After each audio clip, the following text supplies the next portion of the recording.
Assalamualaikum warahmatullahi wabarakatuh. Salam literasi guru inovatif Indonesia. Perkenalkan, nama saya Harini SPD, guru SMP Negeri 9 Surakarta.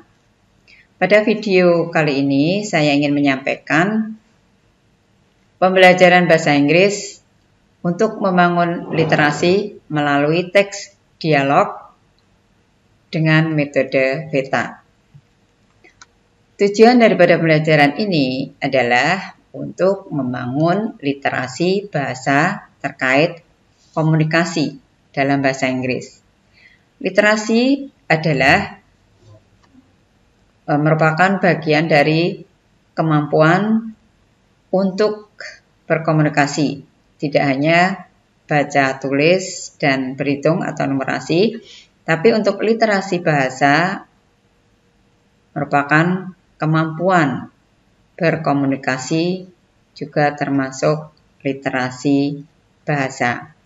Kemudian manfaat dari metode META di sini adalah memudahkan peserta didik dalam menguasai keterampilan bahasa Inggris. Di dalam video ini nanti juga disampaikan terkait profil pelajar Pancasila yang bisa diintegrasikan di dalam pembelajaran dialog. Karena di dalam dialog ini nanti tema yang kita pilih adalah asking and giving opinion, meminta dan memberi pendapat. Profil pelajar Pancasila yang dipilih di sini atau diintegrasikan di sini adalah bergotong royong, berkebinekaan global, dan bernalar kritis. Kemudian metode VETA mungkin biasa dipakai untuk pembelajaran bahasa atau pelajaran bahasa Inggris. VETA di sini adalah VETA di sini maksudnya adalah VETA. VETA di sini adalah vocabulary, kemudian example, try, dan action. Vocabulary memberikan banyak kosakata atau perbendaharaan kata yang terkait dengan tema. Itu adalah vocabulary. Kemudian example memberikan contoh-contoh dialog yang diajarkan pada tema kali ini. Jadi kalau asking and giving opinion berarti memberikan contoh-contoh, meminta dan memberi pendapat. Kemudian try memberi kesempatan siswa untuk mencoba ungkapan-ungkapan yang diajarkan pada example tadi. Ini yang terakhir adalah action, adalah tindakan untuk melakukan apa yang sudah dipelajari. Bisa dilakukan secara individual, bisa juga berkelompok. Kemudian untuk pembelajaran ini, karena kita masih dalam kondisi pandemik, di mana pertemuan tatap mukanya masih terbatas, maka pembelajarannya bisa dilakukan dengan blended learning, yaitu perpaduan antara pembelajaran tatap muka dan pembelajaran daring. Mari kita lihat penjelasan berikutnya. Silahkan menyaksikan tayangan berikutnya.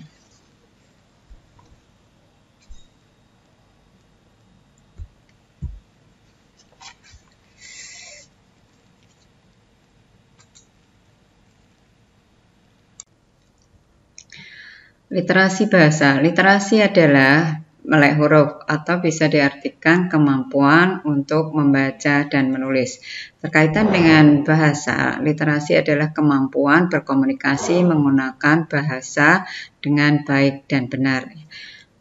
Di dalam bahasa Inggris, keterampilan yang harus dicapai oleh peserta didik adalah 4 skill atau 4 keterampilan, yaitu listening, mendengarkan, speaking, berbicara, reading, membaca, writing, menulis.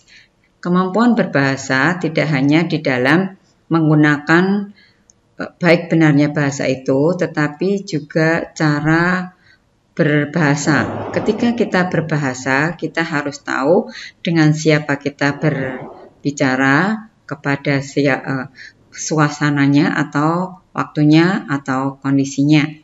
Jadi selain waktu, orang, juga tempat.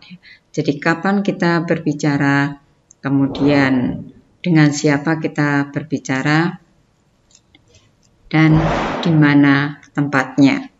Di dalam literasi bahasa ini, yang perlu dibangun adalah kemampuan memahami dan menyampaikan apa yang ingin diinformasikan kepada orang lain. Pada kesempatan ini, yang ingin kami tekankan adalah pembelajaran bahasa Inggris untuk keterampilan reading dan writing.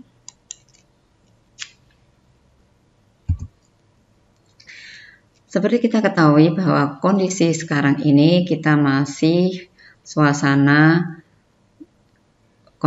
pandemi COVID-19, sehingga pembelajaran belum terlaksana secara penuh. Pembelajaran tatap muka dilakukan masih terbatas.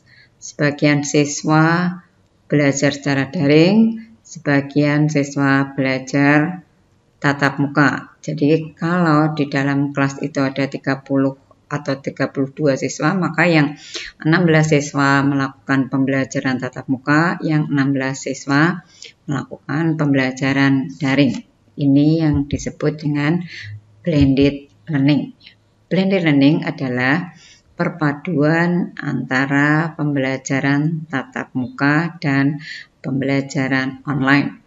Untuk mengantisipasi supaya guru bisa fokus keduanya atau siswa bisa mengikuti pembelajaran baik daring maupun luring atau tatap muka dan online, maka untuk pembelajaran dibuat menarik.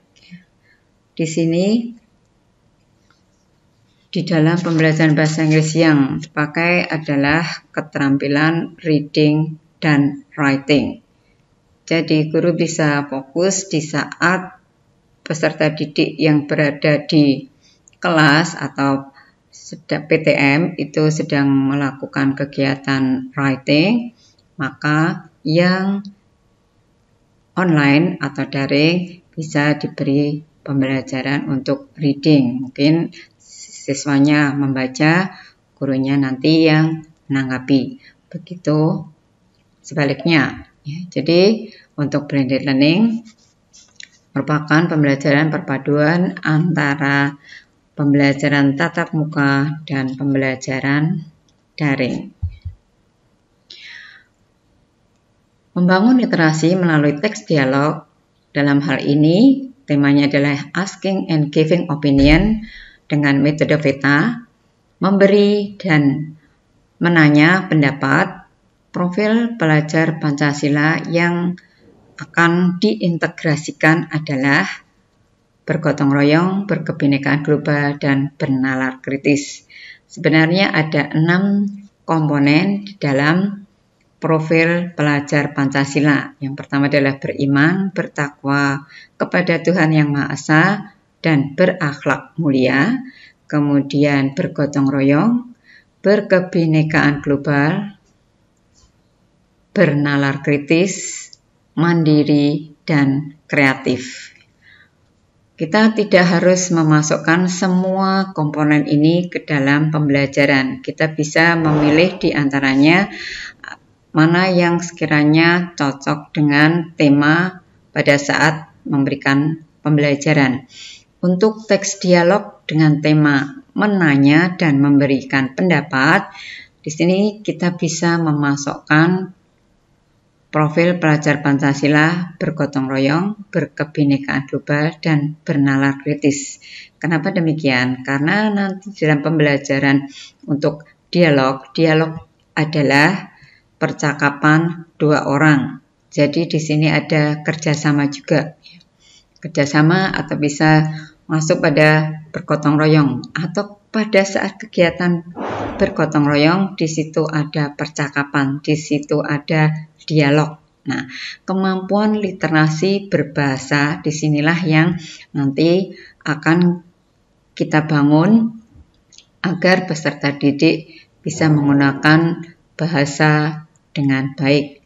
Kemudian berkebinekaan global. Kita tahu bahwa negara kita adalah negara yang terdiri dari berbagai macam suku, bahasa, kebiasaan, kemudian mungkin latar belakang. Di dalam situasi sekolah atau kelas, mestinya peserta didik berasal dari keluarga yang berbeda-beda. Cara mereka berbahasa, cara mereka menyampaikan pendapat, cara mereka bertanya dan memberikan pendapat mungkin akan dipengaruhi keluarga mereka masing-masing. Jadi nanti di dalam pembelajaran ini kita bisa mengintegrasikan profil pelajar Pancasila yang berkebinekaan global. Kemudian bisa juga kita masukkan bernalar kritis. Ketika kita bertanya dan memberikan pendapat, kita sudah mengungkapkan penalaran kita. Kita berpikir kritis. Mengapa kita berpendapat seperti ini? Mesti ada alasannya. Jadi di sini yang kita pilih untuk pembelajaran teks dialog asking and giving opinion adalah bergotong royong, berkebinekaan global, dan bernalar kritis. Metode yang dipakai dalam pembelajaran ini adalah metode VETA. Apa itu VETA? Sebenarnya ini sudah seringkali atau sudah biasa dipakai di dalam pembelajaran bahasa. VETA ini adalah dari vocabulary, example, try, and action. Apa itu vocabulary? Vocabulary itu adalah kosakata. Kita memperkaya kosakata, memperbanyak kosakata, memperbanyak perbendaharaan kata. Karena nanti kita akan belajar bertanya dan memberikan pendapat. Sehingga kita juga perlu untuk bertanya jawab, perlu banyak atau kaya akan perbendaharaan kata. Untuk membangun kosakata, kita bisa memancing anak atau membangkitkan pemikiran anak untuk kosakata. Misalnya kalau di sini tema kita adalah binatang, kita bisa memberikan clue dulu. Jadi kita buat 3 garis, kemudian kita kosongi atau diberi 1 huruf saja, itu C.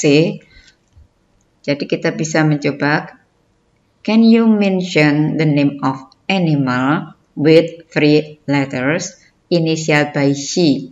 Nah, nanti Anda bisa menebak huruf-huruf yang ada di belakangnya. Demikian juga untuk horse. Mungkin yang kita kosongi adalah yang kiri dan kanan. Kita berikan kata di tengahnya adalah R. Kemudian ditanya, can you mention the name of the animal with 5 letters? And in the middle letters is R. Nanti anak-anak biar menjawab. Dari sini juga sudah terbangun dialog. Mungkin masih percakapannya masih secara tebak-tebakan. Yang ketiga juga demikian, misalnya kata shape. Atau kemudian berikutnya, metode berikutnya adalah example. Setelah tadi memberikan banyak kosakata kepada anak, banyak perbendaharaan kata, maka masuk kepada tema dialognya. Dialog apa yang akan kita pelajari atau pembelajaran transaksional interpersonal apa. Di sini sebagai contoh adalah asking for opinion, menanyakan pendapat. Di dalam menanyakan pendapat ada ungkapan-ungkapan yang biasa dipergunakan. Contohnya adalah what do you think, what's your opinion, what is your comment, dan what is your idea. Itu diantara ungkapan-ungkapan yang dipakai untuk asking for opinion. Kemudian juga diajarkan ungkapan-ungkapan yang biasa dipakai untuk giving opinion. Kalau tadi asking for opinion, sekarang giving opinion, memberikan pendapat. Biasanya pendapat itu diawali dengan I think, according to me, atau bisa juga langsung memberikan pendapatnya, atau bisa diawali dengan in my opinion. Ini adalah beberapa contoh dialog asking for opinion atau giving opinion. Ya. Maksud saya adalah beberapa ungkapan yang dipakai di dalam dialog asking for opinion and giving opinion. Jadi tadi setelah vocabulary, kemudian example, give example. Berikutnya try. Jadi try itu adalah mencoba. Kita mencoba memberikan kesempatan kepada peserta didik untuk membuat dialog sederhana. Di sini adalah question and answer. Itu adalah yang paling sederhana, bertanya dan menjawab. What is your idea about the color dustbin? Kemudian jawabannya, they are very nice and have different function. Ya. What is your idea? Ide saya, apa pendapat Anda? Pendapat saya mereka itu mungkin diberi warna-warna itu biar menarik, biar kelihatan manis. Atau mereka mempunyai banyak fungsi atau mempunyai fungsi yang berbeda. Yang merah itu apa, yang hijau itu apa, yang kuning itu apa. Di sini sengaja diberikan gambar-gambar untuk belajar bahasa, untuk menarik siswa, terutama yang daring, yang ada di rumah, itu kalau tampilannya menarik, itu mereka insya Allah akan bisa fokus di pembelajaran. Untuk mencoba bisa dikosongkan untuk questionnya, kita memberikan answernya, atau sebaliknya kita memberikan question, answernya dikosongi. Jadi tadi setelah punya perbendaharaan kata, kemudian diberikan contoh, kemudian disuruh mencoba, menjawab atau mencoba bertanya. Yang terakhir di sini adalah action. Actionnya apa? Action di sini hal yang harus dilakukan bisa dilakukan secara sendiri, individual, tapi juga bisa dengan kelompok atau pair. Biasanya pair yang saya pakai adalah berpasangan. Tapi karena kondisi masih PTM, karena anak harus tetap menjaga jarak, jadi tugasnya atau actionnya itu masih bisa sendiri-sendiri. Karena di sini yang keterampilan yang akan kita capai adalah reading dan writing. Yang writing maka diberi kesempatan untuk menuliskan dulu. Kemudian kalau sudah menulis atau sudah selesai menulis, peserta didik diberi kesempatan actionnya adalah membaca dulu. Kalau membacanya sudah benar, pronunciation-nya sudah benar, maka bisa action berikutnya yaitu nanti kita ke keterampilan berikutnya yaitu speaking. Kalau yang satu atau temannya sedang berbicara, maka yang lainnya listening, mendengarkan, dan begitu sebaliknya. Demikian pembelajaran bahasa Inggris untuk membangun literasi melalui teks dialog dengan metode VETA. Semoga bermanfaat. Terima kasih kepada Hafek yang sudah menginspirasi tentang pembelajaran literasi dan numerasi. Salam literasi guru inovatif Indonesia. Assalamualaikum warahmatullahi wabarakatuh.